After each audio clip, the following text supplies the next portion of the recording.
tidak bisa di acara kami ini. Oke. Ya, yang kami hormati Wadekan Fakultas Ekonomi dan Bisnis Universitas Lancang Kuning, Pekanbaru, Bapak Zarman. Kemudian yang kami hormati teman-teman mahasiswa, mahasiswi Unila. Assalamualaikum warahmatullahi wabarakatuh. Sebelumnya kami mengucapkan terima kasih atas dukungan Bapak Bapak Dr. Dini yang tidak hadir, Bapak Jarman beserta jajaran atas terselenggaranya acara webinar pagi hari ini. Ya, terima kasih banyak pada seluruh peserta webinar, teman-teman mahasiswi Unilab yang telah meluangkan waktunya untuk dapat mengikuti webinar literasi inklusif pada hari ini. Nah, sebelum itu, perkenalkan saya Andri dari tim distribusi institusional klien Aliansi AMI, dan juga ada teman-teman dari Aliansi AMI. Selain itu hadir salah satu direksi Aliansi AMI, Ibu Yana Zulfia, yang nantinya berkenan untuk memberikan sepatah dua patah kata sambutan. Untuk itu mohon Bu Yana waktunya untuk memberikan sepatah dua patah kata sambutan. Silakan Ibu. Terima kasih Pak Andri. Selamat pagi Bapak, Ibu, dan adik-adik mahasiswi sekalian dari Universitas Lancang Kuning. Yang terhormat Bapak Zaharman, Wakil Dekan 1 dari Universitas Lancang Kuning. Terima kasih banyak atas kesempatan yang diberikan kepada kami pada pagi hari ini untuk menyampaikan sharing session kepada adik-adik mahasiswa-mahasiswi di sini. Mungkin sebelumnya izinkan saya untuk memperkenalkan sedikit mengenai perusahaan kami. Perusahaan kami adalah PT Allianz Global Investor Asset Management Indonesia. Kami berkantor di Jakarta, di mana kami adalah salah satu manajer investasi yang sudah mendapatkan lisensi dari Otoritas Jasa Keuangan di Indonesia. Jadi kami merupakan perusahaan yang resmi untuk dapat menawarkan produk-produk investasi kepada para investor, termasuk Bapak Ibu yang hadir di sini dan juga adik-adik mahasiswa-mahasiswi yang berpartisipasi pada webinar ini. Mungkin nanti ke depannya rekan saya Pak Andri akan memberikan gambaran mengenai apa itu investasi, mengapa investasi diperlukan untuk masa depan kita ya terutama, kemudian bagaimana cara kita mengelola keuangan, kemudian apa aja instrumen investasi yang ada di pasar modal Indonesia. Jadi mungkin adik-adik di sini kalau ingin bertanya investasi apa yang kita akan sampaikan di sini, investasi bisa juga dalam bentuk fixed asset seperti misalnya berinvestasi pada mungkin rumah atau juga berinvestasi pada emas, tapi yang akan kita sampaikan di sini lebih mengenai investasi di pasar modal Indonesia. Nanti juga kita akan menyampaikan tentang apa itu reksadana. Ini adalah salah satu produk investasi kami. Kemudian apa saja manfaat dari berinvestasi di reksadana, kemudian resikonya apa aja, dan nanti yang akan lebih penting lagi untuk dapat diketahui oleh adik-adik mahasiswa-mahasiswi adalah apa saja yang menjadi hak dari investor atau pemodal jika sudah berinvestasi dan bagaimana perlindungan terhadap konsumen. Karena kita mengingat era digital saat ini banyak terjadi penipuan-penipuan yang tanpa kita sadari mungkin kita terlibat pada investasi yang bodong ya, yang artinya sebenarnya kita tidak berinvestasi di entity atau instrumen yang tepat. Nanti akan lebih lanjut disampaikan oleh Pak Andri. Saya lihat di sini Pak Zaharman juga sudah bergabung. Selamat pagi Pak, terima kasih banyak Selamat atas pagi, kesempatannya. Assalamualaikum Bu Yani Waalaikumsalam. sama Iya Pak saya Andri ya. Yana. Iya Pak. Ya. Terima kasih Pak Zaharman dan juga beserta Sama-sama jajaran Bu dari Yani. Universitas Lancang Kuning yang sudah memperkenalkan kami untuk menyampaikan webinar ya Pak seputar investasi. Mudah-mudahan bermanfaat. Selanjutnya saya serahkan ke Pak Zaharman dan Pak Andri. Terima kasih. Baik, terima kasih Bu Yana. Mungkin sebelum melanjutkan acara webinar ini, mungkin ada kata sambutan dari Pak Wadekan, Bapak Saharman. Silakan Pak, waktu yang tepat mungkin akan memberikan sepatah kata-kata. Baik, terima kasih Pak Andri, Bu Yana. Assalamualaikum warahmatullahi wabarakatuh. Waalaikumsalam warahmatullahi wabarakatuh. Selamat pagi, salam sejahtera untuk kita semua. Om Swastiastu, Namo Buddhaya, salam kebajikan. Baik, Bapak Ibu peserta mahasiswa sekalian yang sebagai peserta di sini. Sebelum saya lanjutkan kata sambutan singkat dari saya nanti, sebagaimana kami orang Melayu dari Riau ya, itu selalu biasanya ada sedikit pantun sebelum kata sambutan saya. Kain tenun khas dari Siak dipakai elok saat kenduri. Selamat datang mahasiswa FEB Unilak. Mari belajar literasi investasi hari ini. Teman pertama, yang kedua, pergi ke pasar membeli keranji, tinggal sebentar di kedai kopi. Selamat bergabung Allianz AMI, berbagi ilmu keuangan di ruangan virtual ini. Kemudian mengalir tenang Sungai Siak, tempat berlabuh sampan pesona. Salam hormat dari FEB Unilak bersama Allianz cerdas mengelola dana. Terima kasih. Yang saya hormati jajaran direksi atau tim edukasi dari PT Allianz Global Investor Asset Management Indonesia atau AMI selaku mitra strategi kita pada hari ini. Yang saya hormati para wakil dekan, ketua program studi serta para dosen yang mengikuti acara ini dan semua aktivitas akademika di lingkungan FEB Unilak.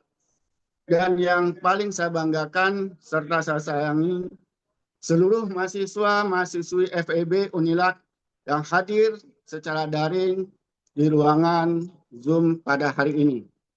Sebelumnya saya menyampaikan mohon maaf dari pimpinan kami, Pak Dekan, Pak Dr. Rini Onasis. Kebetulan beliau hari ini tidak bisa hadir bersama kita karena salah satu keluarga beliau, yaitu mertua beliau, meninggal dunia ya semalam.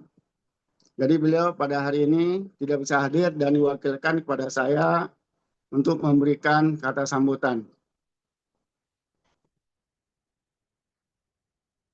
Pertama-tama marilah kita panjatkan puji syukur kepada Allah Subhanahu wa taala, Tuhan Yang Maha Esa, karena atas rahmat dan karunia kita dapat berkumpul dalam keadaan sehat walafiat untuk mengikuti agenda yang sangat krusial pada hari ini, yaitu sosialisasi literasi dan inklusi keuangan.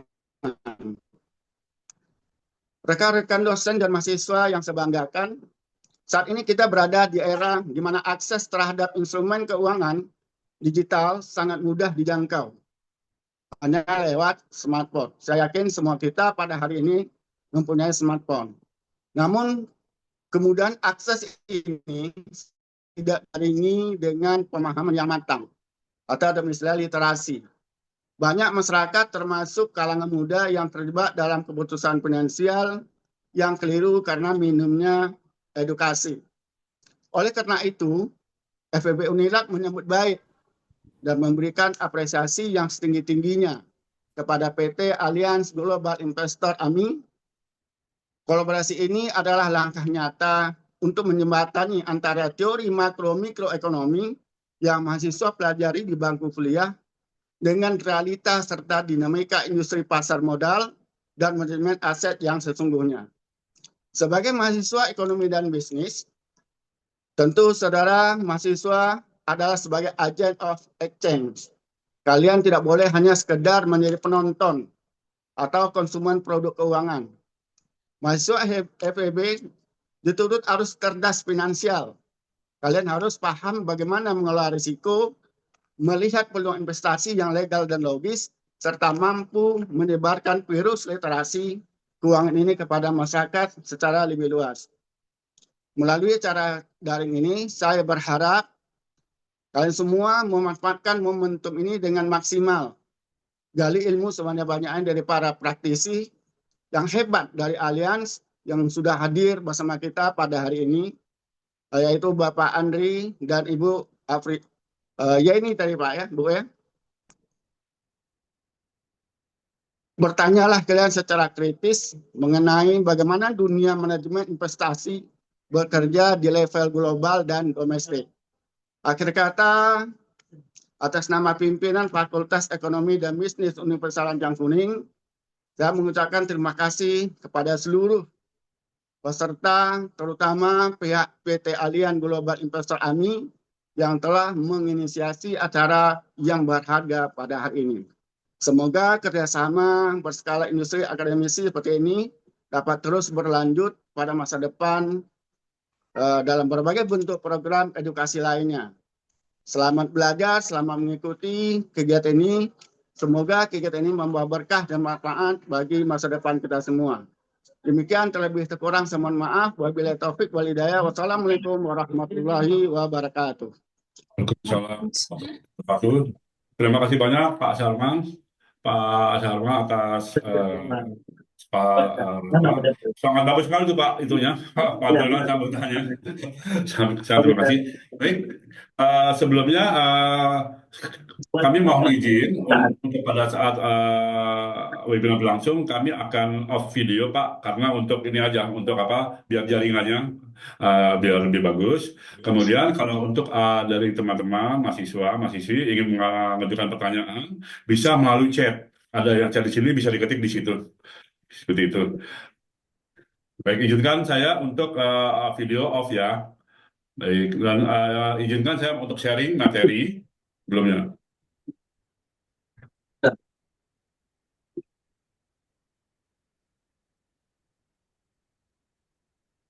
Maaf, apa sudah cukup? Baik, teman-teman mahasiswa, Mbak mahasiswi, dan kebetulan juga kami ini kami sharing mungkin teman-teman mahasiswa sudah banyak menerima apa namanya mata kuliah mengenai keuangan. Jadi agenda kami hari ini adalah satu mengenai dasar investasi dan pengelolaan keuangan. Kemudian yang kedua setelah model investasi dan keuangan itu di mana melalui pasar modal di Indonesia. Lebih mengerucut lagi dari pasar modal Indonesia itu salah satunya adalah melalui reksadana. Jadi kami akan mengenai jenis, struktur, risiko, dokumen dan biaya-biaya yang ada di dalam reksadana. Yang terakhir kami ingin menyampaikan informasi mengenai hak investor. Teman-teman mahasiswa semuanya hak investor, kemudian perpajakannya seperti apa, dan termasuk perlindungan konsumen.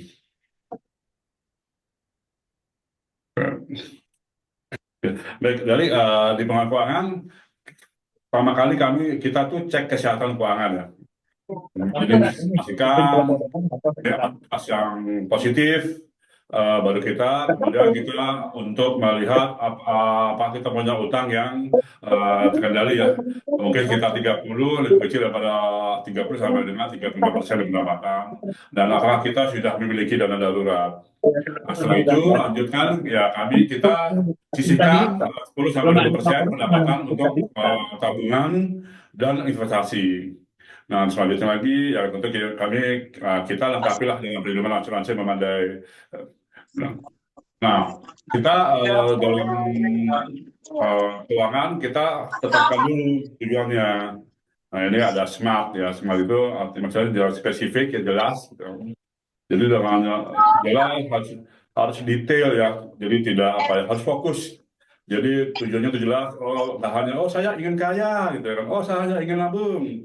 Tapi tentukan dulu tujuan spesifiknya. Misalkan ya contohnya kalau saya ingin menabung untuk misalkan untuk DP rumah nantinya. Jadi hanya bukan sekedar menabung. Jadi dengan adanya tujuan kita lebih fokus. Kemudian smart ya, make sure maksudnya terukur ya.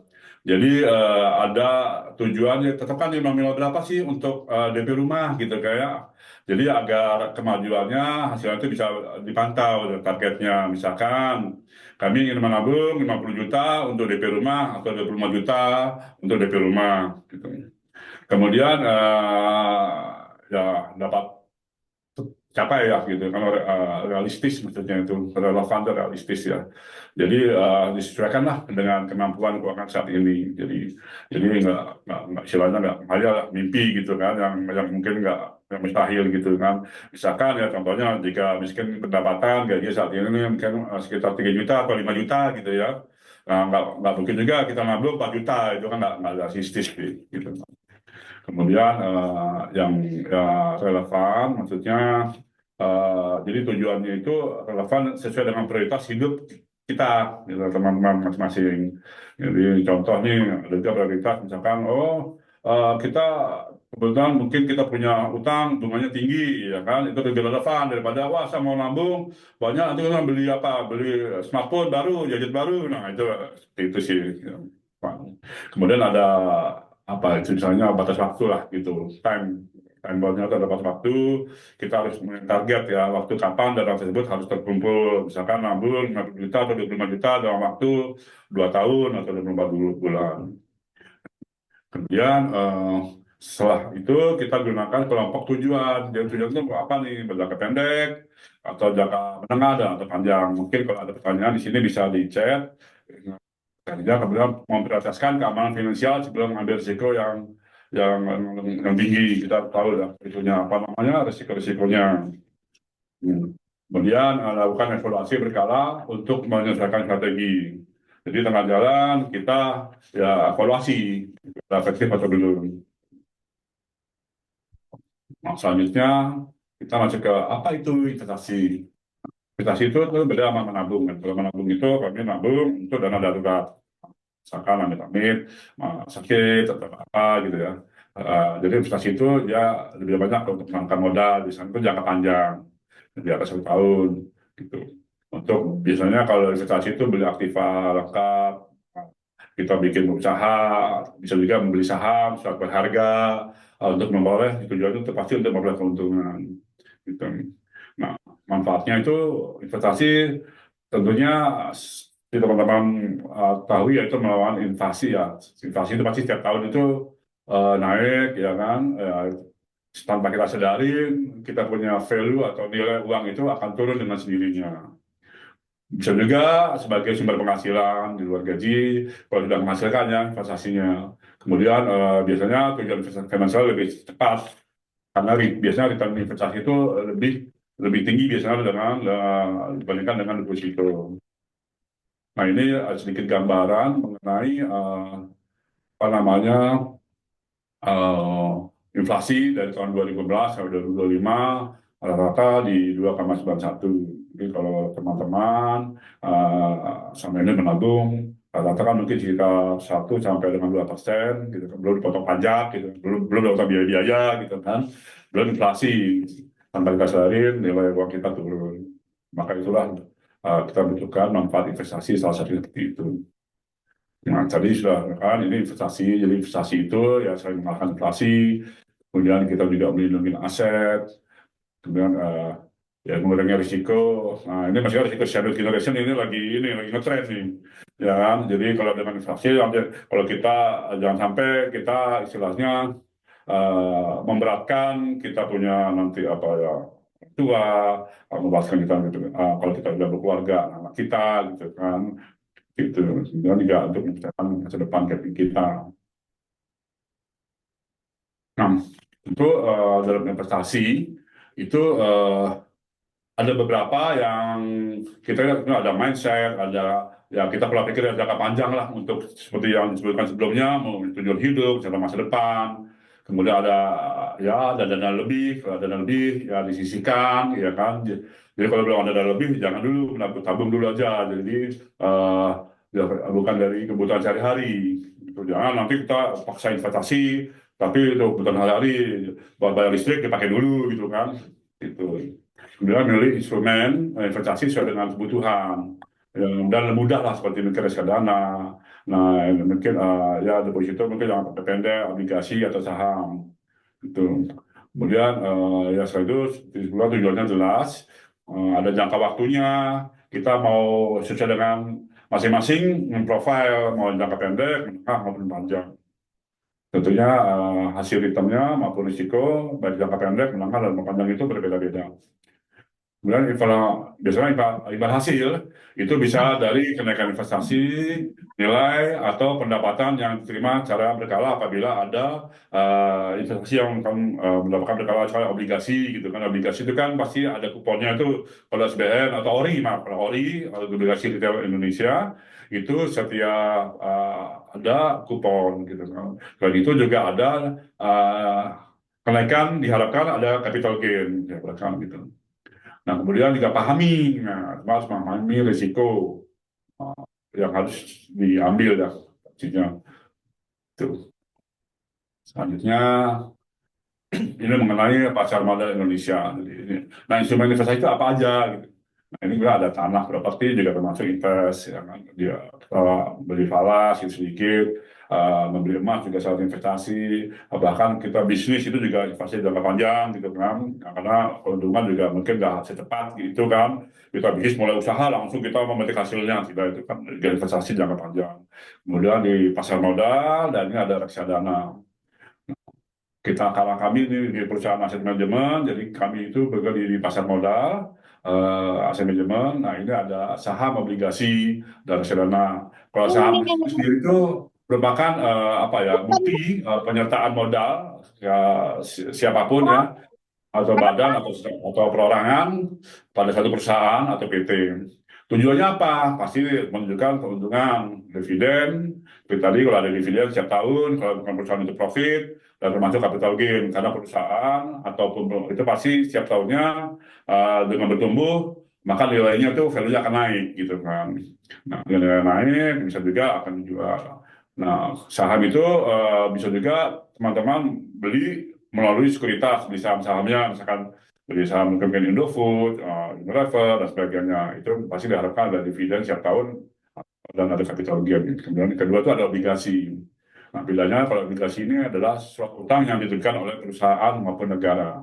Dengan, untuk tentunya dengan ada imbalan tertentu lah, berupa bunga, biasa ada periode tertentu, ada yang 5 tahun, ada yang 3 tahun, gitu kan masing-masing untuk melunasi pokok hutang pada periode tertentu. Nah, ini ada reksadana. Dan reksadana sendiri itu adalah sebenarnya wadah ya, wadah untuk menghimpun dana masyarakat. Nah, nanti kami kelola nih alias global investor Indonesia sebagai manajer investasi.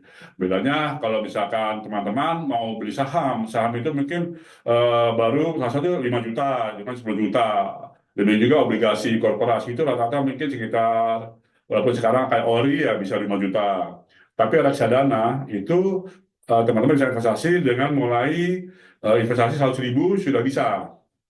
Betul. Nanti dihimpun kan banyak nih semua apa teman-teman dan nasabah lain, ada institusi semua sama, haknya sama, kewajibannya sama. Jadi di reksadana terkumpul lah, mungkin teman-teman 100.000-an, tapi dengan nilai 100.000 itu sama haknya dengan investor ya mungkin invest pada hari itu pada yang sama 5 miliar atau 10 miliar. Nah, bahkan wadah dalam saham harga kami berikan tuh reksadanya. Kalau misalkan cuma saham, kami berikan saham-saham pilihan kita gitu ya. Kita berikan obligasi dan instrumen pasar uang yang lainnya. Jadi lebih mudah, reksadana lebih murah gitu. Ini, nah, sama sendiri kan ya misalnya untuk pihak yang membutuhkan ya dana jangka panjang dan investor, kemudian membutuhkan supply and demand ya, dia mempunyai dana lebih, ya kan dia mau invest kemana, beli saham, obligasi dan atau reksadana. Di mana di pasar modal ini yaitu temukan perusahaan yang membutuhkan dana dengan investor. Nah, pasar modal sendiri itu ada regulatornya. Dan maka teman-teman seperti disebutkan oleh Pak Salman tadi di awal, yang harus mempunyai izin Nanti kami di slide berikutnya ada mau lihat izinnya dari mana. Kadang-kadang sudah ada izinnya, tapi kok bisa jadi nanti setelah bulan depan dia di suspend bisa juga. Jadi harus update lah. Kita sendiri harus ada aktif dan pintar lah, gitu, cerdas gitu untuk melihat. Jadi ada OJK, itu jasa keuangan, Bursa Efek Indonesia, ada KP, ada KC, KC sendiri Kasihan Sentral Efek Indonesia itu untuk menyimpan. Jadi sekarang lebih aman di pasar modal, jauh lebih aman, proper karena dananya itu disimpan di Bank Kasedian. Bank Kasedian itu nanti ada levelnya KKC. Kemudian selanjutnya, nah tadi manfaat pasar modal seperti di tahun sebelumnya merupakan sumber dana pendanaan perusahaan, juga perusahaan makin besar, makin berkembang, akan meningkatkan pendapatan negara, kemudian menciptakan tenaga kerja yang banyak, gitu. Jadi teman-teman semua juga bisa bekerja dengan penyerapan tenaga kerja yang banyak. Tentunya mereka butuh juga sumber pendanaan, kemudian penyebaran kepemilikan. Jadi kalau misalkan awalnya, maksudnya apa penyebaran pendidikan, yang awalnya mungkin didirikan oleh saya, Andri bikin PT, semakin lama makin besar, nanti kita butuh investor, nah kita melalui pasar modal tadi, teman-teman punya dana, eh, saya memberikan suatu utang atau memberikan saham. Nah, kemudian sebagai sarana investasi, kemudian industri transparan dan profesional, karena TBK ya, TBK perusahaan terbuka kami wajib itu untuk menyerahkan laporan itu setiap bulan itu dipublish dengan nama direkturnya, nama komisaris, kemudian laporan keuangan itu semua diaudit oleh audit publik yang terregistrasi oleh OJK dan dipublish di media massa atau ada di Bursa Efek Indonesia itu ada. Kemudian juga tentunya seperti di awal menciptakan lapangan kerja. Makin besar suatu perusahaan, maka dia akan menciptakan lapangan kerja yang besar pula. Nah, kemudian kalau kami di aset manajemen, kami terfokus di reksadana. Mungkin kita fokus untuk jenisnya, seperti apa, struktur reksadana, kemudian tentu ada risikonya, semua usaha itu pasti ada risikonya, tinggal kita bisa mengukur atau tidak, benar ada dokumen-dokumen dan biaya, kami akan siapkan teman-teman. Jadi seperti disebutkan tadi, reksadana itu adalah suatu wadah ya untuk menghimpun masyarakat, teman-teman semua ya dikumpul, kemudian kami kelola LNI menjadi investasi yang tentu yang memperoleh izin dari OJK untuk kami investasikan lagi ke suatu berharga. Kalau misalkan dia reksadana saham, kami tentu di saham. Kalau misalkan reksadana pendapatan tetap, kami berikan obligasi. Kalau ada reksadana pasar uang, kami berikan instrumen pasar uang. Nah, kita reksadana segitu ada jenisnya macam-macam. Jadi ada kebijakan investasi, misalkan reksadana pasar uang, pendapatan tetap, campuran dan saham itu masing-masing memiliki kebijakan investasi yang berbeda-beda. Mungkin teman-teman bisa lihat di sini. Kemudian profil risiko juga beda. Kalau misalkan untuk pasar uang itu paling rendah karena kami biasanya tujuan investasi itu jangka pendek. Jangka pendek itu kami bisa masuk ke ya sebagian mungkin masuk ke deposito, kemudian kami beli obligasi yang di bawah 1 tahun gitu kan. Kemudian tujuannya untuk jangka pendek darurat.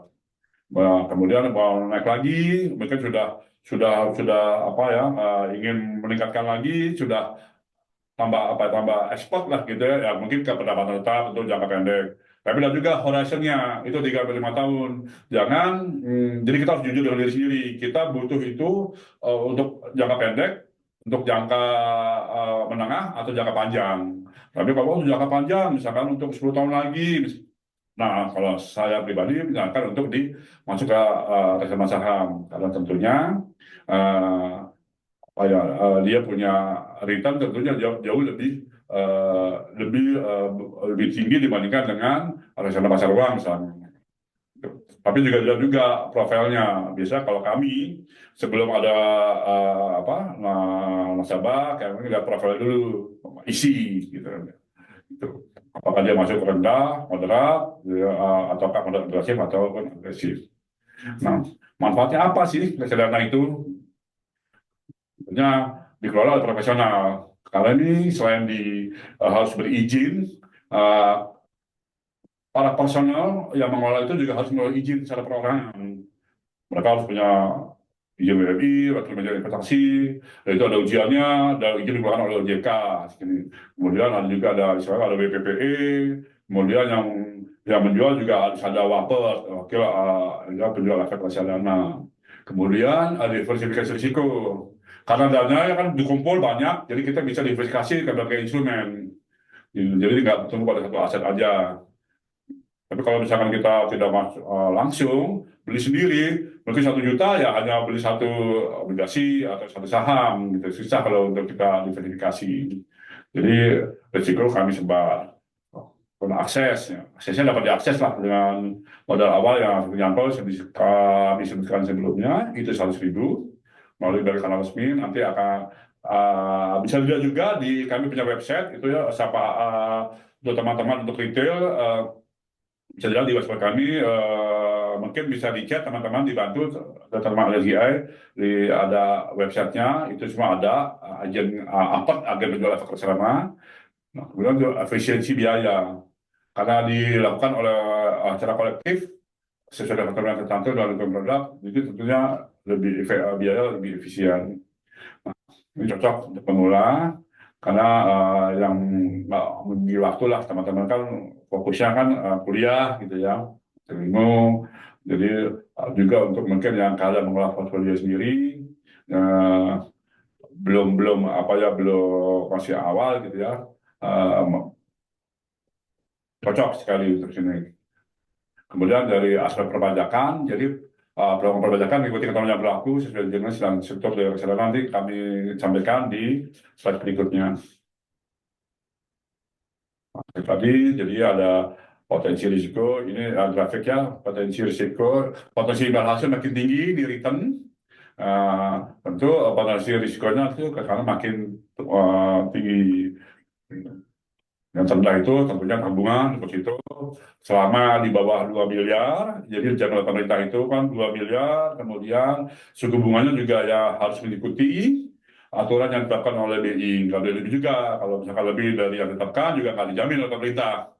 Itu ada gaji pemerintah, tentunya aman, ya kan. Kemudian ada obligasi, lebih dekat lagi ada obligasi perusahaan, kemudian reksadana pasar uang, pendapatan tetap, samburan sampai dengan terbitan adalah saham. Tentunya risikonya makin tinggi, imbal hasilnya juga potensi imbal hasil juga tinggi. Nah, untuk struktur reksadana sendiri itu ada KIK namanya kontrak investasi kolektif yang dibuat oleh manajer investasi yang sebelah kiri ini dengan bank asedian. Jadi terpisah. Jadi semua administrasi aset dana yang di apa kalau kita itu subscribe ya, itu akan disimpan oleh bank asedian. Manajer investasi itu hanya mengelola reksadana. Mau dibelikan apa saja, efek-efeknya tentu sesuai dengan jenis reksadananya. Nah, MI kami tentu menjual reksadana kepada investor. Kalau kami aset manajemen Allianz GI Aset Indonesia, kami directnya itu hanya ke institusi. Kalau misalkan ke universitas Mantang Kuning itu bisa kami. Tapi kalau untuk yang retail ada dari teman-teman mahasiswa itu melalui APER. Dan apa dari channel ini bisa melalui MI penjualannya kepada investor juga atau melalui APOT. Nah, APOT ini biasanya untuk teman-teman yang retail individu. Dia akan bisa juga ada dilihat di website kami juga ada itu APOT. Ya. Nah, kami mungkin demand kembali ya, tentu setiap investasi, setiap kita usaha apapun lah gitu kan, kita beli rumah pun juga ada risiko. Ya risiko mungkin nanti kebanjiran dan sebagainya, mungkin dan masing-masing ada, kita bisa manage. Jadi kita disclose risikonya itu di reksadana, risiko perubahan kondisi ekonomi dan politik, baik itu politik global yang saat ini terjadi maupun yang dalam negeri. Kemudian dari situ ada risiko berkurangnya nilai aktiva bersih setiap penyetaan. Apabila misalkan kita beli sahamnya turun, maka aktifanya NAV-nya bisa berkurang. Per unit, tapi unit penyertaannya tetap tidak berkurang, hanya NAV-nya saja. Kemudian ada risiko likuiditas, kemudian ada risiko bahan peraturan, biasanya itu perpajakan. Seperti dulu misalkan kita dulu obligasi, itu kuponnya itu kalau nggak salah sekitar 5%. Nah sekarang untuk obligasi yang dikelola oleh MI di reksadana itu sekarang sama 10%, itu berubah. Gitu. Tentunya itu risikonya berubah peraturan. Kemudian risiko konsentrasi ke portfolio efek dan lalu risiko pembodohan dan likuidasi. Nah, maksud likuidasi ini misalkan ada ketentuan dari OJK, satu reksadana itu tidak boleh berkurang dari 5 miliar. Kalau berkurang dari 5 miliar selama periode waktu tertentu, itu akan wajib dibubarkan. Kemudian satu lagi, tidak boleh kurang dari 10 investor pada satu reksadana. Itu akan dibubarkan. Nah, teman-teman, jadi kalau misalkan mau ke reksadana di website atau mungkin kalau ada marketing yang ingin menjelaskan, wajib untuk baca prospektus. Di prospektus itu di apa ya, ada tujuan investasinya, kemudian dia investasi di apa saja gitu. Dan setiap tahun itu kami pembaharui, kita update di setiap tahun karena di dalam prospektus pembaharuan itu ada diaudit oleh KAP atau bukan publik, fund itu diaudit. Jadi investasi di mana saja, kemudian semua nilai-nilai semua transparan, semua ada di prospektus. Kemudian di sini ada fund fact sheet. Fund fact sheet itu tentu untuk mengetahui profil dari NI, kemudian ada tujuan investasinya untuk apa, ya kan, kemudian untuk kebijakan investasinya apa aja, apakah di obligasi atau di obligasi misalkan 50%, kemudian di kas berapa, ada presentasi alokasi aset, dan ada dari situ, kemudian itu ada 10 besar penempatan teratas di sebelah kanan ini, itu sih. Untuk biaya-biaya, nah di sini ada biaya-biaya reksadana itu ada pembelian transaction fee. Umumnya sih antara 0 sampai dengan biasanya kalau institusi kami bebaskan, tapi kalau apa itu tergantung kebijakan masing-masing agen penjual reksadana. Biasanya sih mungkin 0 sampai 2% dari pembelian, tergantung ya kebijakan produk dan maksudnya dan kanal distribusi itu dengan apa lah. Kemudian biaya sama dengan redemption fee, ada fee-nya dan dapat dikenakan, misalkan ada di penjualan, bukan dalam periode tertentu, itu masing-masing apart ya, tergantung masing apart. Tapi kalau institusi, subscribe dan redemption itu kita bebaskan. Kemudian di situ ada tentunya ada biaya pengelolaan. Umumnya sih antara 0,5 sampai dengan 2,5% per tahun. Dan itu ada nggak usah ngitung biayanya berapa, itu sudah diperhitungkan dalam NAB. Jadi setiap ada NAB yang dikeluarkan setiap hari, ya, itu sudah include, sudah net. Sudah kurang biaya-biaya, perpajakan, ya, ada dan sebagainya. Nah, termasuk biaya bangkas sedi, rata-rata 0,1 sampai 0,12% per tahun, juga sudah tercermin dalam NAB. Jadi setiap ada NAB kenaikan, kalau tentu kan NAB makin hari harusnya semakin bagus ya, makin naik, dan itu udah net, sudah dipotong biaya-biaya. Dan biayanya operasional, timbul, sesuai dengan ketentuan, dalam ketentuan. Nah itu biasanya ya tetap aja di dalam NAB itu udah net. Jadi nggak usah, itulah enaknya beli reksadana nggak usah pusing-pusing ngurusin biaya-biaya, ngitung-ngitung ini untung apa tidak gitu kan. Nah sudah ada semua. Gitu. Masa itu yang keempat, yang terakhir ini kami hak investor, ya hak teman-teman untuk yang mendapatkan dananya dalam satu instrumen tertentu, kemudian perpajakan dan perlindungan konsumen. Nah haknya seperti kami sebut tadi, memperoleh informasi produk dalam prospektus dan prospeksi transparan, kami wajib itu, makanya kami cantumkan juga di dalam website kami. Jadi kemudian membeli dan menjual kembali UP sesuai dengan aturan berlaku itu ada di dalam prospektus. Kemudian memperoleh hasil investasi sesuai kinerja portfolio reksadana itu tercermin di dalam nanti di fund fact sheet. kemudian mendapatkan informasi transaksi NLAB, bahkan sekarang teman-teman itu bisa masuk, kalau bisa akses langsung di KC, jadi bisa mengetahui kami berapa gitu, kemudian juga melalui upload juga bisa setiap saat laporan NLAB-nya. Kemudian menyampaikan pengaduan dan memulai penanganan sesuai dengan mekanisme haknya dari investor. Tentunya selain hak ada kewajiban. Kewajiban apa?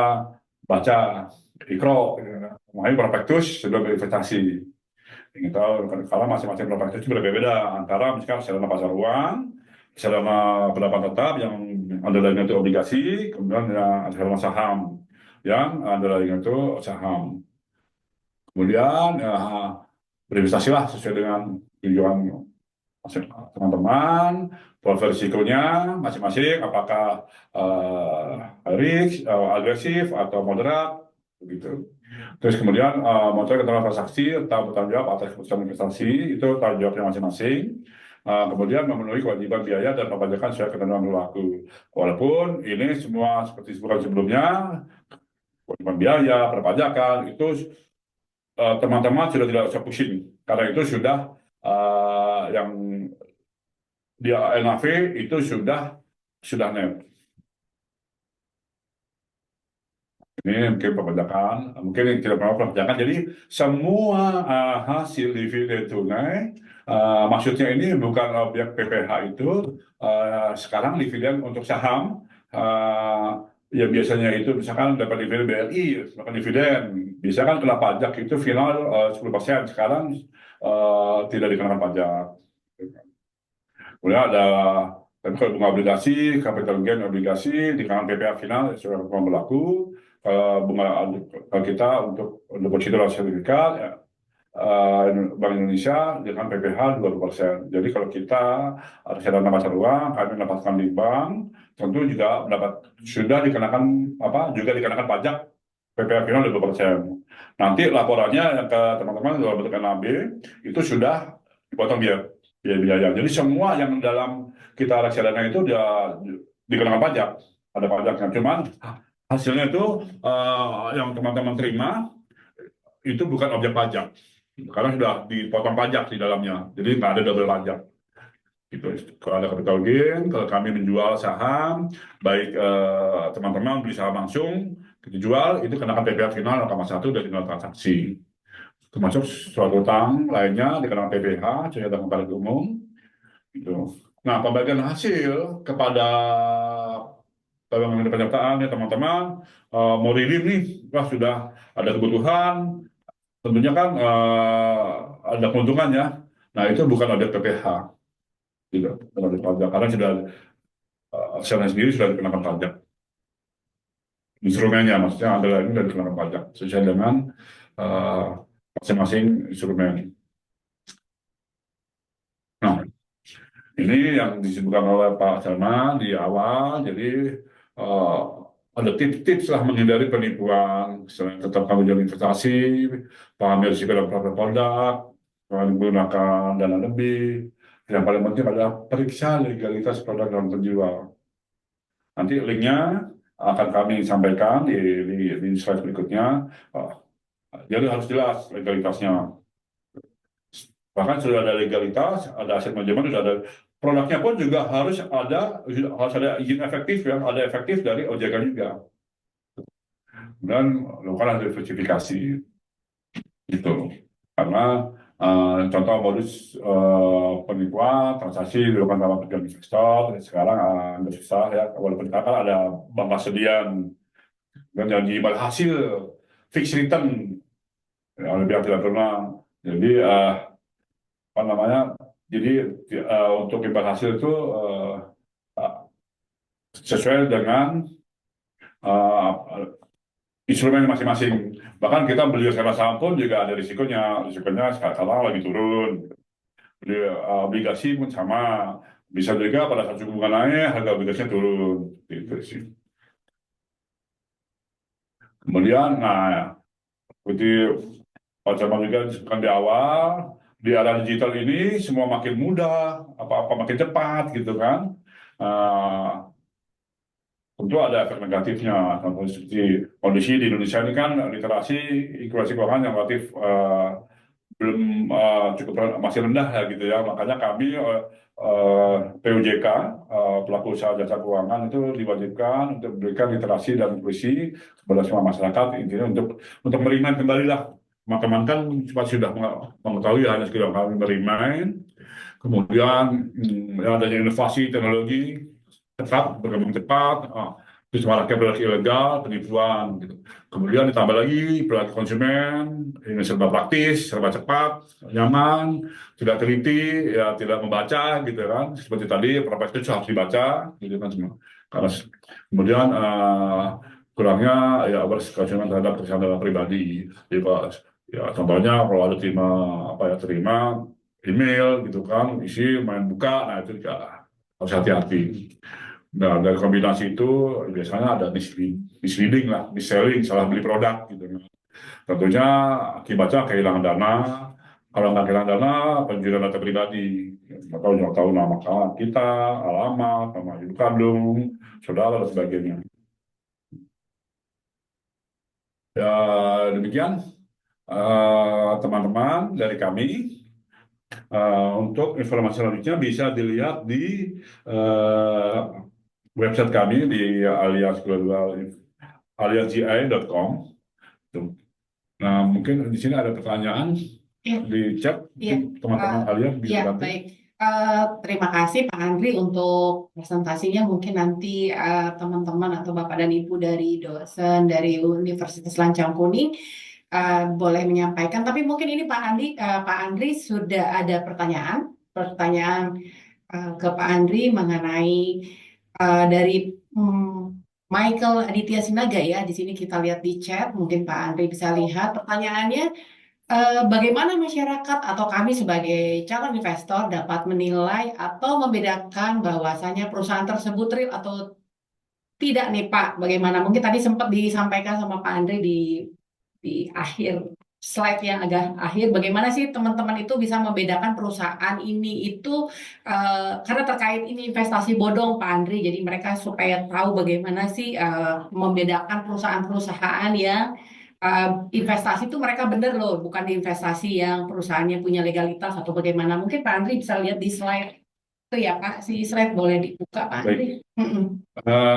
Jadi kan sekarang ini banyak laporan dari masyarakat tentang investasi bodong. Jadi Michael pengen bertanya bagaimana sih membedakan, kita sebagai masyarakat itu membedakan bahwa perusahaan yang menawarkan investasi ini betul-betul apa benar, jangan sampai ini real, jangan sampai ini scam gitu. Tadi di slide terakhir Pak Andri boleh dibuka, itu ada Pak Andri, jadi kita bisa jawab. Ya, baik. Terima kasih Bu Anita. Jadi untuk yang pertama kali adalah kita lihat legalitasnya dulu. Legalitas. Nah, untuk kalau misalkan bank mungkin lebih mudah ya, lebih mudah. Tapi juga tetap juga kita cek juga di ada websitenya di www.bi.go.id. Itu bisa lihat nama bank-bank yang ada. Tentunya kalau di daerah kan juga ada BPR juga, BPR, kemudian ada BPD. Itu juga harus dilihat di websitenya. Mungkin bisa dicek ya, di bi.go.id. Nah, kalau untuk pasar modal itu masuk ke websitenya ke ojk.go.id. Mungkin Ibu Nadia bisa ditambahkan di chat di sini alamat websitenya. Itu bisa dilihat di sana, dibuka. Nah, itu update tuh. Ini mungkin bisa dibuka untuk ojk.go.id. Ini saya akan coba buka nih. Bisa langsung sharing ya Pak, teman-teman. Websitenya OJK.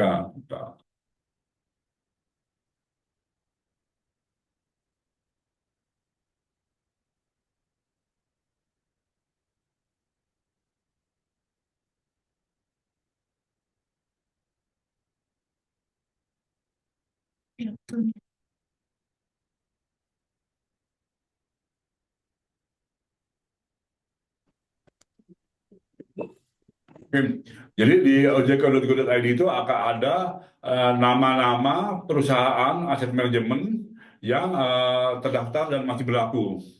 Gitu. Satu. Yang kedua, tentunya kita minta prospektus. Apakah udah ada izin di ojk.go.id atau mungkin kalau nggak bisa masuk sana, ada yang informasi umum itu www.infovesta.com. Ya, ini udah Ibu Nadia buka sebentar ya. Itu mungkin juga teman-teman bisa buka langsung di reksadana.ojk.go.id. Ini bisa ke-share nggak ya? Saya belum ganti sebentar ya, saya buka. Nah, berubah kan ya.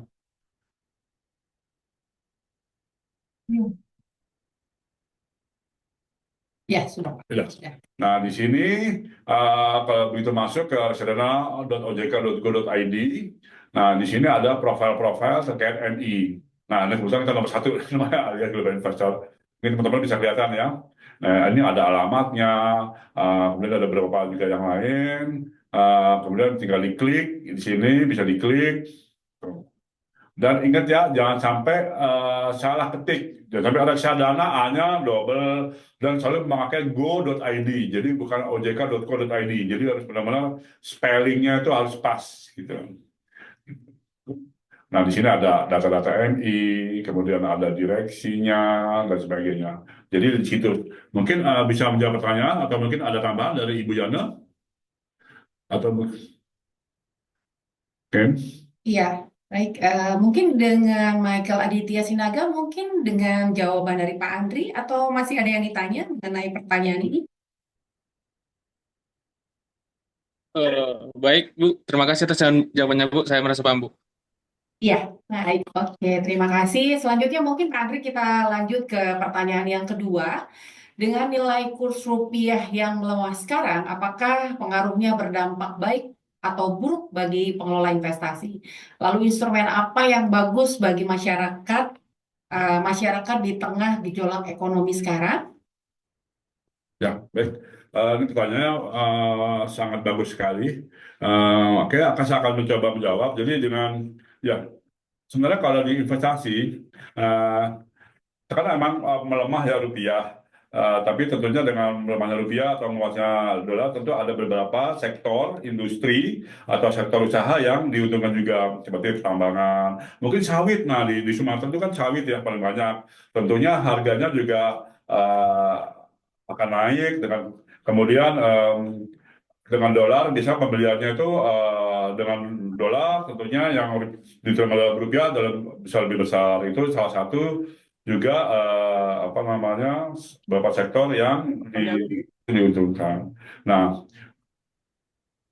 saat ini kan dengan kondisi global, dengan rupiah yang melemah, ini justru kalau menurut saya, kalau mereka ada dana lebih, itu saatnya untuk berinvestasi. Nah, tentunya berinvestasi di produk-produk yang udah berizin sesuai dengan profil kita. Ya, ibaratnya kita membeli apa yang misalkan, wah ini sekarang saham lagi tinggi, misalkan BRI gitu ya, waktu itu tinggi. Nah, sekarang lagi diskon nih, ibaratnya kita beli Mercy dengan harga Avanza. Gitu. Jadi tentunya kalau akan beli reksadana saham, ini waktunya untuk berinvestasi sebenarnya, karena pengalaman seperti COVID ya, waktu COVID kemarin juga sama, tumbuhan ekonomi menurun, kemudian juga dan sebagainya. Nah, tapi setelah beberapa bulan, bahkan setahun, itu akan berbalik. Gitu. Seperti itu. Dampaknya tentu banyak.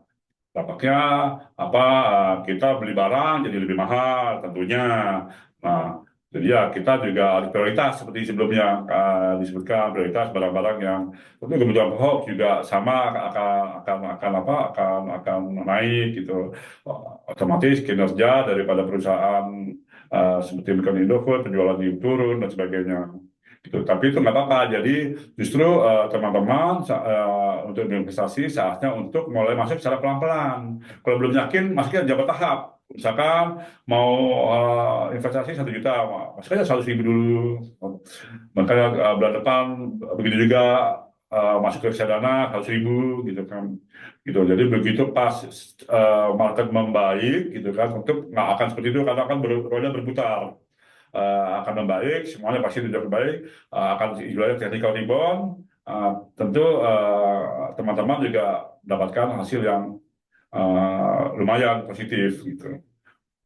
Seperti itu, teman-teman mungkin ingin ditambahkan dari Ibu.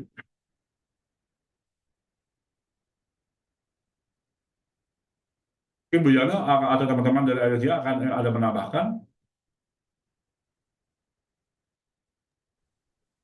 Cukup, Andri. Terima kasih. Baik. Ya, baik, terima kasih. Selanjutnya ini pertanyaan lanjutan Pak Andri dari Michael. Tambahan pertanyaan dari Michael David, bagaimana tanggapan Bapak tentang ajakan untuk berinvestasi luar negeri? Apakah keputusan tersebut tepat atau kita harus tetap berinvestasi di dalam negeri? Ya, ini pertanyaan juga sangat bagus sekali.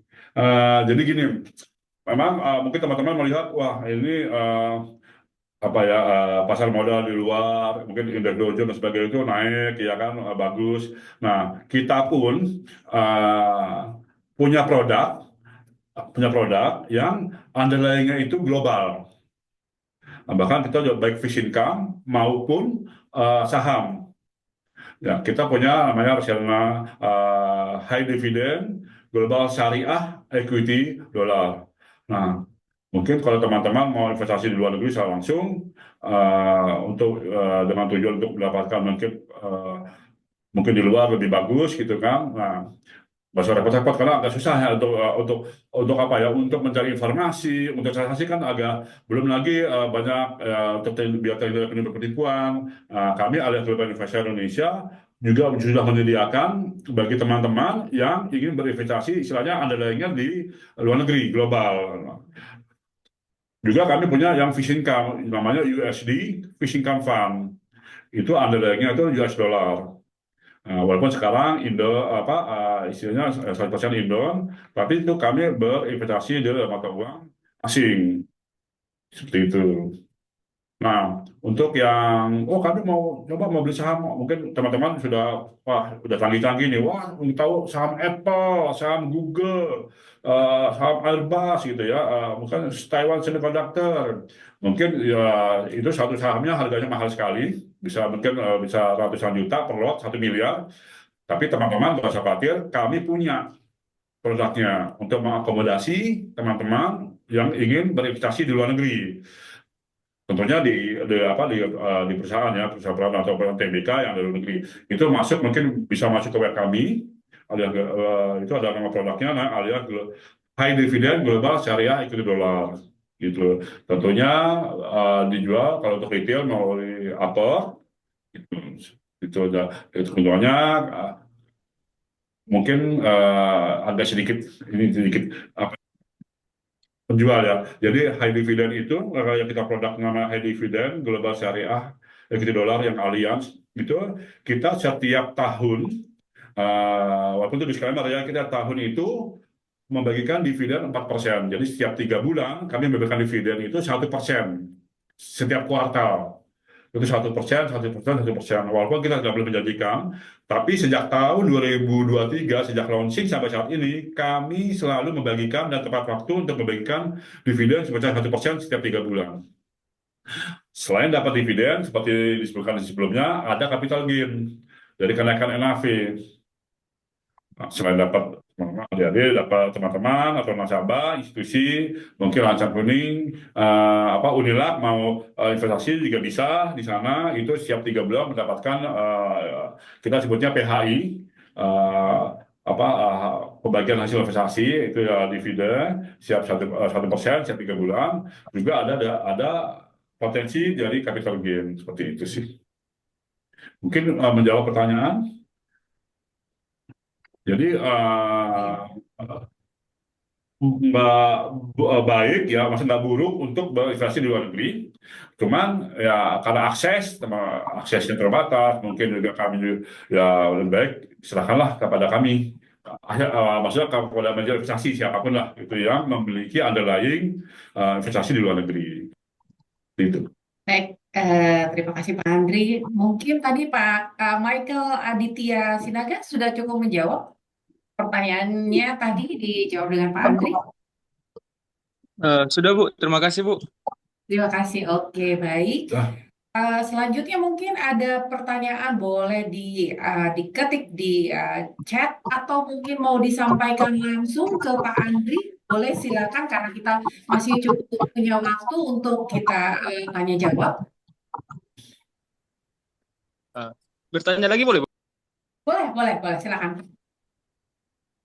Oke Bu, perkenalkan nama saya Michael Aditya Sinaga, saya ingin bertanya Bu. Izin Pak, bertanya Pak. Kita tahu bahwasannya saat ini kurs Indonesia sangat melemah Pak terhadap nilai mata uang luar negeri. Dan ini kemungkinan pemerintah bisa jadi untuk menaikkan suku bunga. Nah, kenaikan suku bunga ini mungkin Pak kira-kira akan berdampak langsung kepada kita Pak, terutama sebagai investasi Pak, itu di bidang yang mana. Kira-kira dengan jika pemerintah menaikkan suku bunga tersebut Pak, kira-kira kita bagusnya berinvestasi di mana Pak? Ya, baik, akan jawab. Jadi ini mengenai rencana ya, ini rencananya kita belum tahu pasti. Tentunya rencana pemerintah apapun yang akan dilaksanakan itu tentunya tujuannya baik untuk kita semua. Mungkin teman-teman Pak Michael ini rencananya bagus banget nih. Ini sangat bagus banget. Jadi dengan mungkin untuk meredam salah satunya meredam dari eh, pelemahnya rupiah nilai rupiah. Jadi diharapkan biar mungkin antara kita dengan suku bunga IDR dengan US dollar itu biar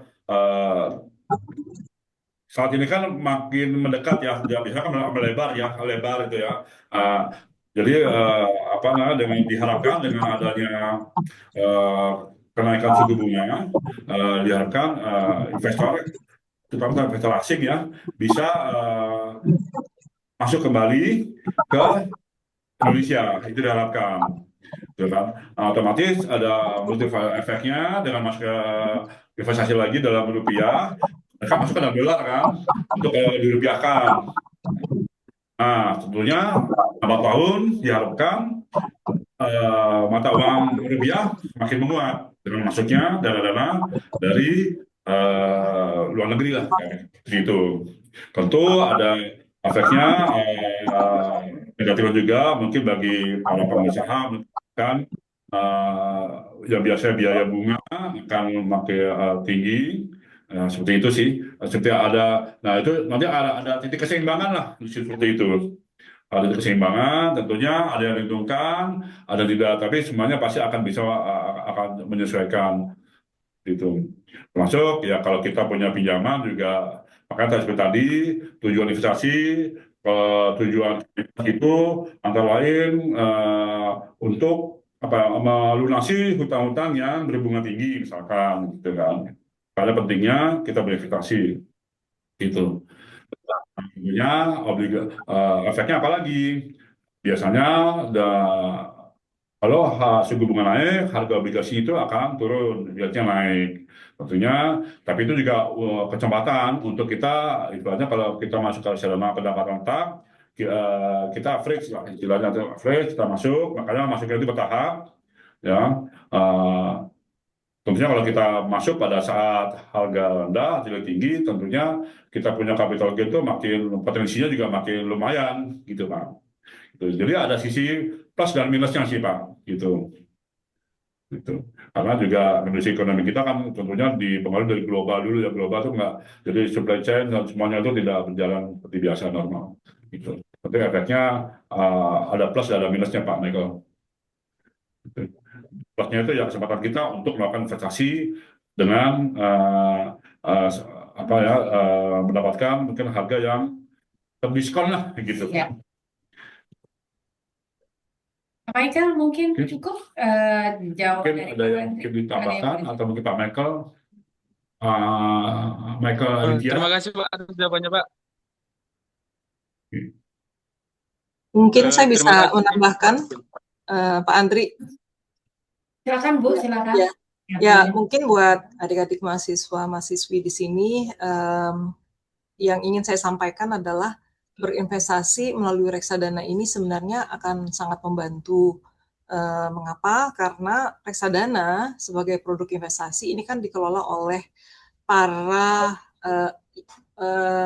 orang-orang yang ahli dalam bidangnya. Jadi yang mengelola investasi reksadana ini mereka sebagai pengelola, mereka harus punya lisensi dulu, yaitu sebagai wakil manajer investasi. Kemudian mereka tentunya harus punya pengalaman. Dan mereka juga dalam menentukan investasi pada instrumen yang mana, pada saham yang mana, pada obligasi yang mana, itu pasti biasanya berdasarkan research dan berdasarkan proyeksi mereka untuk ke depannya.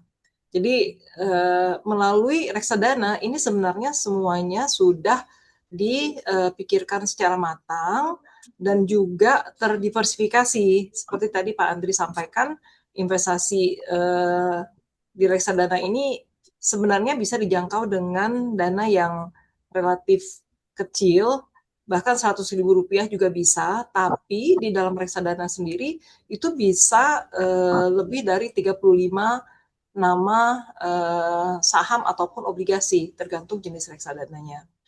Dan pada saat kita mengambil keputusan investasi, ini tergantung apakah kita sudah memiliki posisi di suatu investasi atau kita belum sama sekali. Jadi seperti tadi Pak Andri sampaikan, kalau misalnya kita belum punya posisi, ini berarti kan suatu kesempatan untuk bisa membeli aset investasi pada harga yang terdiskon untuk kondisi saat ini ya. Nah, kalau untuk yang sudah punya posisi, mungkin dapat digunakan untuk menurunkan cost pada saat kita membeli sebelumnya. Jadi misalnya dulu mungkin ya, kalau untuk reksadana kan itu biasanya harganya dengan NAB, nilai aktiva bersih per hari. Jadi mungkin sebelumnya sudah pernah membeli di harga 1.500 misalnya per unit. Dan sekarang karena terdiskon, ada koreksi, harganya di 1.200. Nah, bisa jadi itu digunakan kesempatan untuk menambahkan investasi supaya rata-rata NAB pembelian kita menjadi turun. Dan begitu nanti ada recovery ya, istilah recovery itu adalah di mana kondisi market membaik, kita akan cepat untuk mengembalikan kerugian kita dan bahkan masih ada potensi untuk mendapatkan keuntungan. Jadi investasi itu pada situasi apapun itu mesti dilihat posisi kita saat itu sudah berinvestasi atau belum berinvestasi, kemudian mengapa kita berinvestasi, apa yang menjadi target return kita, kemudian juga dilihat seberapa besar sih tingkat risiko yang kita mampu ya untuk menerima. Jadi kalau misalnya kita merasa kemungkinan dana kita akan hilang karena kita tidak tahu nih bagaimana berinvestasi pada instrumen saham, mungkin kita bisa memilih yang sifatnya risikonya lebih rendah, seperti misalnya fixed income. Nah, fixed income ini obligasi kan juga harganya naik turun. Nah, kalau kita belum siap, kita bisa pilih reksadana pasar uang. Ini mayoritas biasanya investasi di surat hutang yang jangka pendek, kemudian juga banyak di deposito. Jadi stabilitas dari hasil investasi masih bisa dapat dinikmati dalam situasi apapun. Di kalau kondisi saat ini kan sebenarnya bukan hanya Indonesia ya yang terdistorsi kondisi marketnya, tapi seluruh dunia. Jadi bukan berarti fundamental negara kita yang menurun, tapi memang ini terjadi di semua negara dari efek perang yang terjadi di Iran nih. Nah, ini yang mungkin bisa teman-teman cermati dulu sebelum berinvestasi. Carilah instrumen yang paling sesuai. Mungkin kalau masih pemula, gunakan jasa manajer investasi yang memang mereka bidangnya itu untuk mengelola dana investor. Mungkin sebagai informasi tambahan, kami Allianz Global Investor Asset Management Indonesia sudah mengelola lebih dari 35 triliun aset, itu dari nasabah individu dan dari nasabah institusi. Jadi kalau dari sisi ranking di market, kita termasuk top 15 ya dari semua MI yang ada di Indonesia. Mungkin itu yang bisa saya sampaikan. Dan untuk pembelian reksadana sendiri itu kita mengenal yang namanya agen penjual. Nah, agen penjual ini ada di bank-bank, ada juga di fintech yang sekarang ada. Jadi beberapa platform, tapi yang jelas pada saat memilih selling agent itu juga harus dilihat apakah mereka berlisensi terdaftar di OJK atau Otoritas Jasa Keuangan. Kemudian website mereka apakah bisa diakses. Dan sebenarnya sih teman-teman juga bisa googling sih. Kalau misalnya, oh dia jual produk apa, googling. Itu informasinya pasti akan dilihat apakah itu produk resmi atau enggak resmi. Oke, itu aja dari saya. Mungkin kalau ada pertanyaan lain, silakan disampaikan. Dan tentunya happy investing bagi yang ingin mencoba. Meskipun dengan uang 100.000 itu akan bisa dilakukan lewat reksadana. Terima kasih. Ya. Terima kasih Bu Yana untuk tambahan jawaban untuk pertanyaan yang disampaikan. Sebagai tambahan juga teman-teman adik-adik semua, adik mahasiswa bahwa bisa melihat produk-produk kami atau informasi market di Instagram kami. Kami punya Instagram juga untuk Allianz Global Investor. Jadi Allianz GI ID boleh di-follow di Instagram atau mungkin bisa dilihat juga di website Allianz Global Investor Indonesia.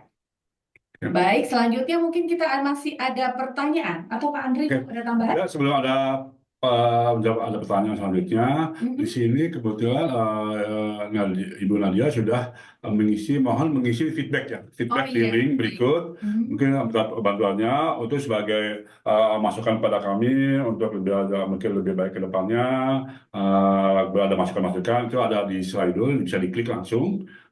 Bisa diklik. Kemudian seperti tadi Ibu Enita bilang, mohon di sini ada diklik untuk mengetahui kita punya perusahaan, kemudian produk-produknya apa saja, seperti itu. Nah, ini bisa diklik nih kalau misalkan teman-teman lagi mungkin melalui handphone atau laptop, itu ada linknya tuh, link platform sosial media kami. Coba sekarang mungkin 5 yang add. Mungkin kita ada souvenir mungkin yang bisa coba yang ini saya lagi buka ini mungkin yang add mungkin 5 pertama mungkin dicatat ya 5 pertama yang add bisa mendapatkan gift dari kami lah gitu ya. Gitu. Nah, karena di informasi ya, karena kan teman-teman kan pasti lebih senang buat di Instagram yang sehari-hari. Nah, di sini isinya tuh sangat bagus sekali terkait mengenai yang tadi ada pertanyaan, mungkin terkait pertanyaan juga mengenai scam. Jadi ada waspada investasi ilegal. Kemudian di situ ada misalkan kemudian mengenai update mengenai apa namanya ada global investor, kemudian semua yang mungkin dibutuhkan info oleh teman-teman itu semuanya ada di Instagram kami. Mungkin kalau buka website agak terlalu lama gitu kan, nggak familiar. Langsung buka namanya mungkin diketik ya, minta tolong diketik lagi Allianz Global Allianz GIID. GIID Allianz Global Investment. Iya. Gitu. Nah, mungkin silakan follow. Nanti saya halo di message mungkin 5 message pertama 5 bisa bisa DM di sini ya.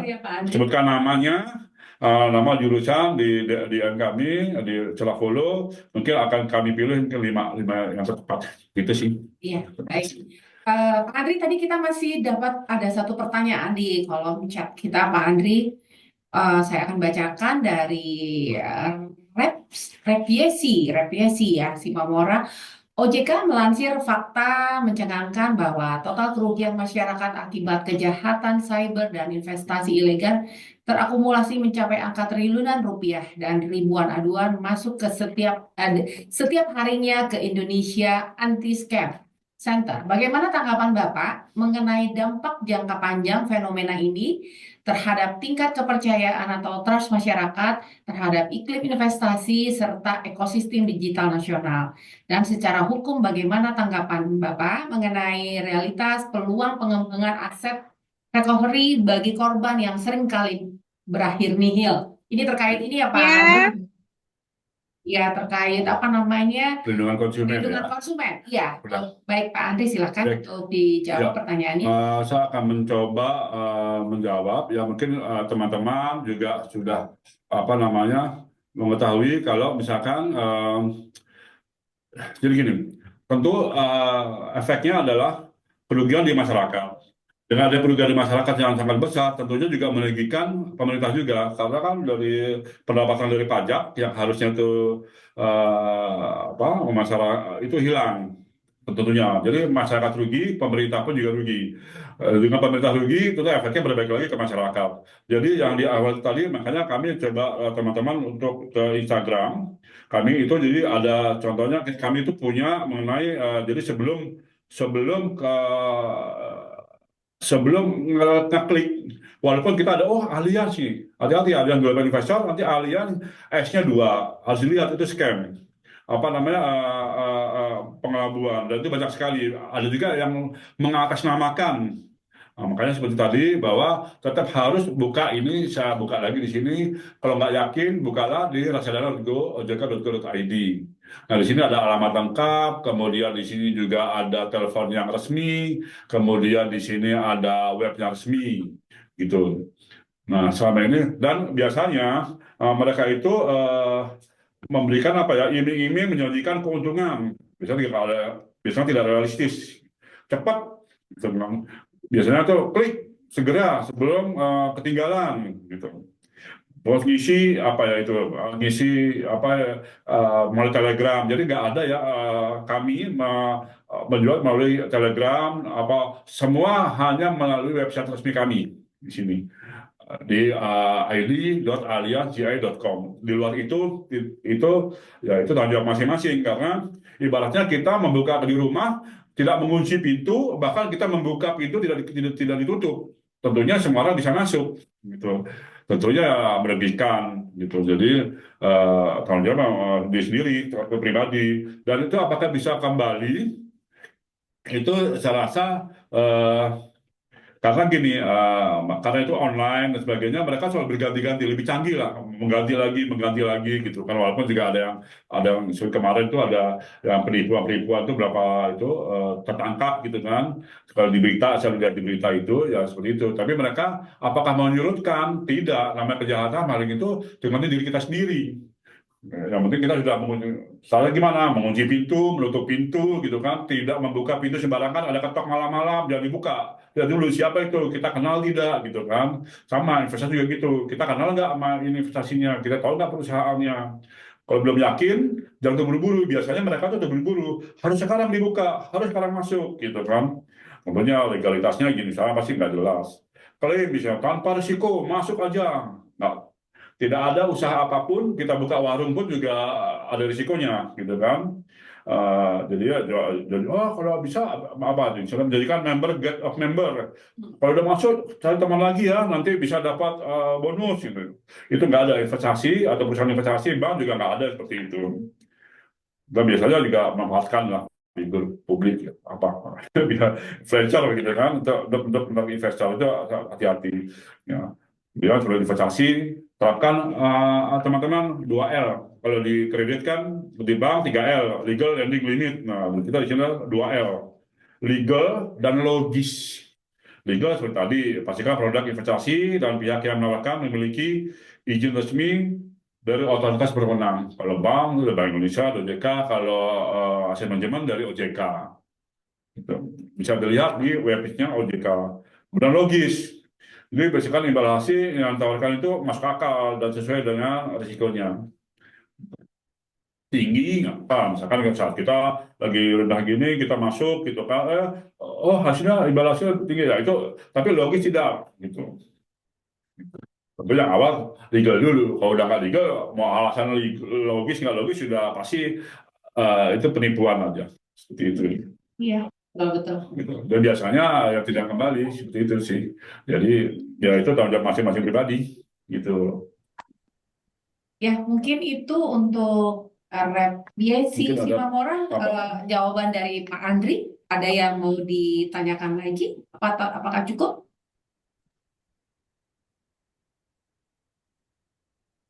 Jadi digital itu sangat bagus, semua akses bisa menjangkau, tapi pilah-pilah kita. Maka kami PUJK itu diminta terus menerus lah merimain gitu kan, bukan tidak tahu ya, tapi merimain gitu ya, mengingatkan kembali terus menerus melalui literasi inklusi gitu. Mungkin juga teman-teman sampai ke rumah juga mengingatkan kembali sama saudara kita gitu kan, ada data menawarkan gitu kan, itu udah ya untuk diingatkan lah gitu kan, seperti itu. Masih Ya, ya. Adri, kita masih punya waktu atau kita sudah kita Mungkin punya kita sudah tutup? jam 11, waktunya 5 menit Iya, lagi. Mungkin Pak ada perlu dari Bapak Sarman dan gimana? iya. Eh, adik-adik mahasiswa tadi untuk 5 orang follower Instagram kami sudah ada di chat, nanti akan dapat souvenir. Dan juga buat ada 3 adik mahasiswa juga tadi yang bertanya, kami akan kasih souvenir juga dari Allianz Global Investor. Tadi ada Michael Aditya Sinaga, Michael David, dan Reyepsi Simamora nanti akan dapat souvenir dari Allianz Global Investor. Pak Andri, mari silakan. Ya, lihat ini ada 5 yang Instagram, ada 5 ini cara versi ada tadi. Iya. Oke, oke. Baik, demikian dari kami, saya pribadi maupun kami ada Global Fashion Indonesia. Mohon maaf apabila ada hal-hal yang kurang berkenan di teman-teman, di Bapak Ibu, kemudian Bapak dan Ibu dosen dari Unila. Mohon maaf apabila ada kekurangan-kekurangan, kesalahan yang disengaja maupun yang tidak disengaja, gitu. Niat kami adalah untuk berbagi, untuk menerima kembali teman-teman semuanya, agar ya sebentar ada pertanyaan dan sampai kita itu apa namanya berinvestasi di tempat yang tidak legal, seperti itu sih. Seperti itu dari kami. Mungkin ada penutup dari Pak Wadekan. Eh, Silakan Pak. Dan ini Pak. Assalamualaikum warahmatullahi wabarakatuh. Dan mungkin dari Ibu Yana ada kata penutup, dan dari Wadekan, dari Unela, waktu dan tempat dipersilahkan. Mungkin dari kami sekali lagi terima kasih atas kesempatannya. Semoga webinar ini bermanfaat dan juga bisa memberikan wawasan yang membantu adik-adik sekalian untuk bisa mulai berinvestasi. Terima kasih. Mungkin Pak Zaharman ada yang mau disampaikan, kami persilakan. Terima kasih adik-adik semua, para dosen dan juga jajaran manajemen dari Universitas Lancang Kuning. Terima kasih banyak.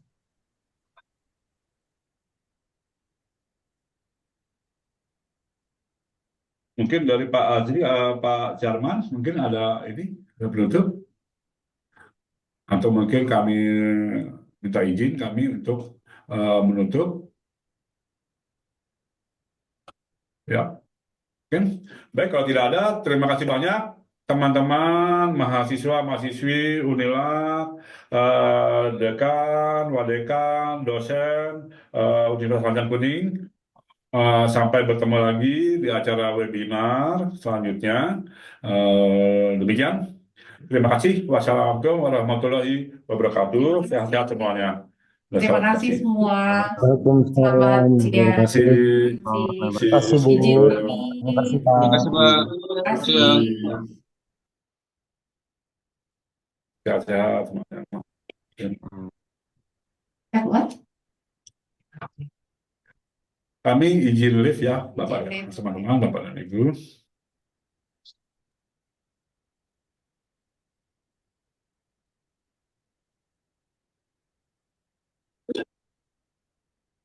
Kok nggak ada yang share log? Ini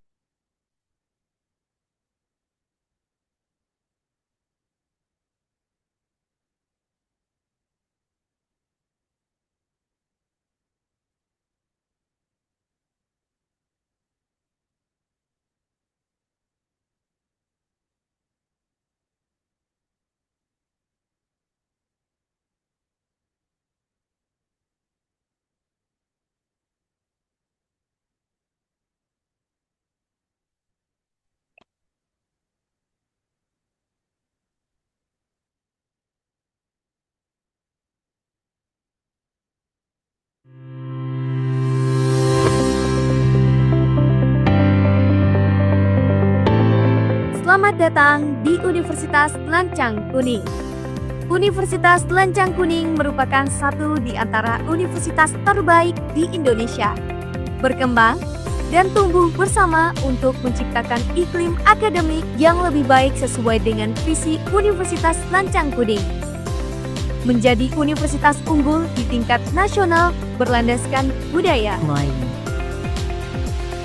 Unilak bersinergi membangun reputasi guna mengembangkan penelitian dan inovasi unggul untuk mengembangkan ilmu dan peningkatan daya saing bangsa. Unilak terus tumbuh menjadi perguruan tinggi terbuka yang kini telah memiliki 10 fakultas, 29 program studi, dan 9 pasca sarjana. Fakultas Ekonomi dan Bisnis atau FEB berdiri sejak tahun 1982 dan telah memiliki ribuan alumni yang tersebar berbagai sektor ketenaga kerjaan yang meliputi di bidang perbankan, perminyakan, perindustrian, perkebunan, pertanian, pariwisata, dan juga pemerintahan. Di samping itu, banyak alumni yang telah menjadi wirausaha muda dan sukses, baik di Provinsi Riau maupun Indonesia. Fakultas Ekonomi dan Bisnis Universitas Lancang Kuning adalah salah satu fakultas unggulan di Riau. Kami berkomitmen mencetak lulusan yang profesional, berdaya saing, dan berakhlak mulia. Sejak berdiri, FEB Unilak menjadi tempat belajar dan berkembang bagi mahasiswa di bidang manajemen dan akuntansi. Dengan 2 program studi, S1 manajemen dengan akreditasi baik sekali, dan S1 akuntansi dengan akreditasi unggul. FEB Unilak menjalin kerjasama dengan berbagai mitra, baik dari dunia usaha maupun dunia industri di tingkat lokal, nasional, hingga internasional. Kami siap menjadi bagian dari kemajuan Riau dan Indonesia. Mari bergabung dan sukses bersama kami di Fakultas Ekonomi dan Bisnis Universitas Lancang